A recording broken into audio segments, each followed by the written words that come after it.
കുറച്ച് കഴിക്കാൻ വേണ്ടിയിട്ട് അതിന് നമുക്ക് ഇത് ഉപയോഗിക്കാൻ പറ്റുന്നതാണ്. സോ ഈ ബോക്സിനകത്ത് എല്ലാം സീഡ്സുകൾ ഉള്ളതാണ്. സോ എന്താണ് നമുക്കിവിടെ ഉള്ള ഹെൽത്ത് ചലഞ്ചസ്? കാര്യങ്ങളൊക്കെ റെഡിയാണ്. എന്താണ് ഹെൽത്ത് ചലഞ്ചസ് എന്ന് നമ്മൾ നോക്കിയിട്ടുണ്ടെങ്കിൽ, ഇന്ന് നമ്മൾ ജീവിച്ചിരിക്കുന്ന നമ്മുടെ സിറ്റുവേഷൻ എന്താണ്, അതേപോലെ തന്നെ കുറച്ച് ഡിക്കേഡ്സ് ബാക്കിനകത്ത് നമ്മൾ നോക്കി എന്താണെന്നുള്ളത്, നമ്മുടെ മുത്തശ്ശനെ അല്ലെങ്കിൽ മുതുമുത്തശ്ശനെ നോക്കിയിട്ടുണ്ടെങ്കിൽ അവർ ഒരുപാട് കാലം വളരെ സൗഖ്യത്തോടു കൂടി ജീവിച്ചിട്ടുണ്ട്. വളരെ ഒരു അസുഖവും കാര്യങ്ങളും ഒന്നുമില്ലാതെ വളരെ സൗഖ്യത്തോടു കൂടി ജീവിച്ചിട്ടുണ്ട്. വളരെ ഫാസ്റ്റ് ആയിട്ടാണ് അവർ മരിച്ചു പോയിട്ട്. അന്നേരത്തേക്കും അവരുടെ ഏജ് എന്ന് പറഞ്ഞാൽ മേ ബി 80-90+ ആയിരുന്നു അവരുടെ ഏജ്. ആ സമയം വരെ അവർക്ക് യാതൊരു അസുഖവും ഉണ്ടായിരുന്നില്ല. എന്നാൽ ഇന്നത്തെ സിറ്റുവേഷൻ എന്ന് പറഞ്ഞാൽ ജീവിക്കുന്നത് വളരെ കുറച്ച് കാലമുള്ളൂ, മരിക്കാൻ വേണ്ടി നമ്മൾ ഒരുപാട് സമയം എടുക്കുകയാണ്.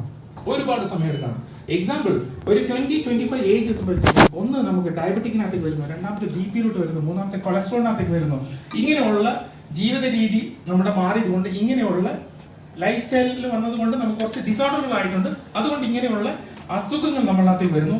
അതിനെ പ്രൊട്ടക്ട് ചെയ്യാനായിട്ട്, ലൈഫിനെ പ്രൊട്ടക്ട് ചെയ്യാൻ, അതിനെ നമ്മളുടെ അകത്തോട്ട് കയറ്റാതിരിക്കാൻ വേണ്ടി നമ്മൾ ടാബ്ലറ്റ്സ് യൂസ് ചെയ്യുന്ന മെഡിസിൻ